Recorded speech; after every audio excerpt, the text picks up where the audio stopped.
بسم اللہ الرحمن الرحیم۔ السلام علیکم ورحمۃ اللہ وبرکاتہ۔ حضرت ابن عباس رضی اللہ عنہ سے روایت ہے کہ ملک شام میں ایک یہودی رہتا تھا۔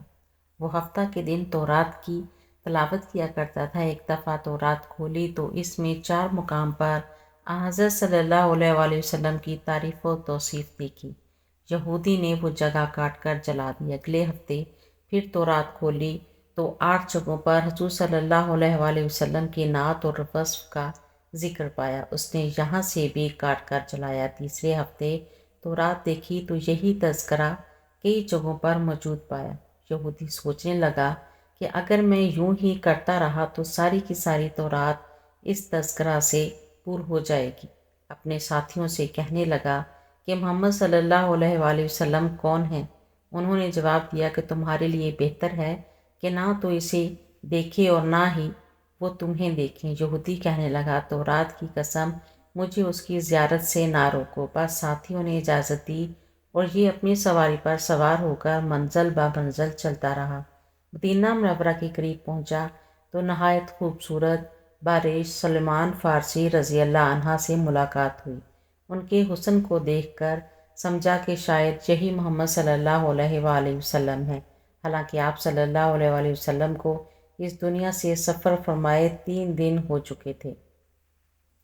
حضرت سلیمان فارسی رضی اللہ عنہ اس کی بات سن کر رو پڑے اور کہا، میں تو محمد صلی اللہ علیہ وآلہ وسلم کا خادم اور غلام ہوں۔ یہی بولا، پھر آپ صلی اللہ علیہ وآلہ وسلم کہاں ہیں؟ اب سلمان رضی اللہ عنہ سوچنے لگے کہ اگر وصال کی خبر سناتا ہوں تو یہ واپس چلا جائے گا، اور اگر یہ کہہ دوں کہ موجود ہیں تو جھوٹ ہوگا۔ آخرکار سلمان رضی اللہ عنہ یہودی سے کہنے لگے کہ میں تجھے حضور صلی اللہ علیہ وآلہ وسلم کے صحابہ کے پاس لے چلتا ہوں۔ مسجد میں آئے تو سب صحابہ رضی اللہ عنہم غم کی تصویر بنے ہوئے تھے۔ یہودی نے یہ سمجھ کر کہ محمد صلی اللہ علیہ وآلہ وسلم ان میں موجود ہوں گے، السلام علیکم یا محمد کا کلمہ کہا، جس سے تمام صحابہ میں ایک کوہرام مچ گیا اور سب آہو بکار کرنے لگے اور یہودی سے پوچھنے لگے کہ تو کون ہے جس نے ہمارا زخم تازہ کر دیا؟ یہ تو کوئی اجنبی معلوم ہوتا ہے، اور شاید تجھے معلوم نہیں کہ حضور صلی اللہ علیہ وآلہ وسلم کا 3 دن پہلے وصال ہو چکا ہے۔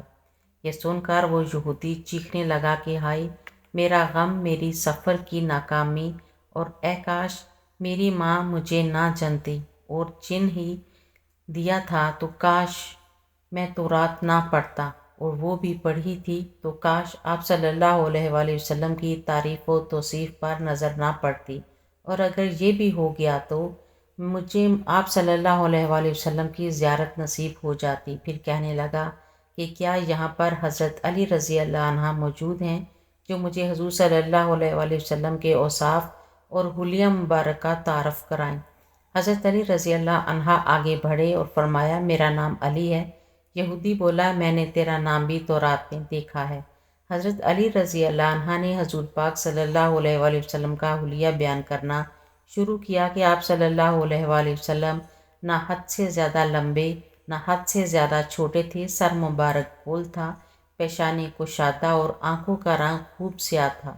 آپ صلی اللہ علیہ وآلہ وسلم کی پلکیں دراز تھی، ہنسی کے دوران دانتوں سے شعاعیں نکلتی تھیں، سینہ سے ناف تک بالوں کی لکیر تھی، ہتھیلیاں پر گوشت تھیں، قدموں کے تلوے قدر گہرے تھے، بدن کے جوڑوں کی ہڈیاں موٹی تھیں، مثلاً کہنیاں اور گھٹنے۔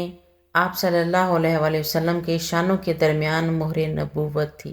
یہودی کہنے لگا، اے علی رضی اللہ عنہ، تو نے جو کچھ بتایا سچ بتایا۔ تورات میں آپ صلی اللہ علیہ وآلہ وسلم کی تعریف و توصیف اسی طرح موجود ہے۔ حضور صلی اللہ علیہ وآلہ وسلم کا کوئی کپڑا موجود ہو تو میں سونگھنا چاہتا ہوں۔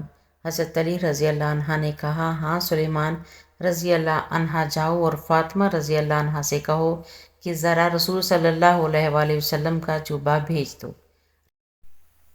سلیمان رضی اللہ عنہ نے دروازہ کھٹکھٹایا، اندر سے حضرت فاطمہ رضی اللہ عنہ کی آواز آئی تو حضرت سلیمان رضی اللہ عنہ نے حضرت علی رضی اللہ عنہ کا پیغام دیا اور سارا قصہ سنایا۔ آپ جوبہ نکال لائیں جو 7 جگہوں سے کھجور کے ریشے کے ساتھ سلا ہوا تھا۔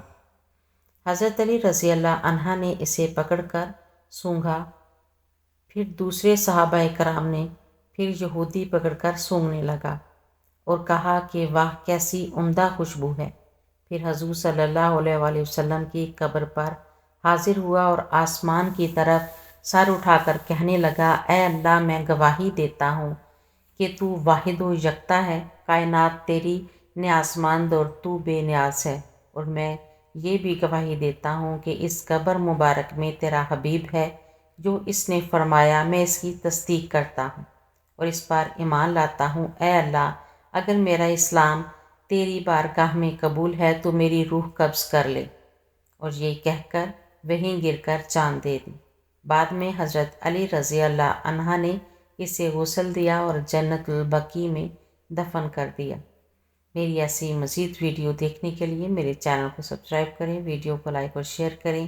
اللہ حافظ۔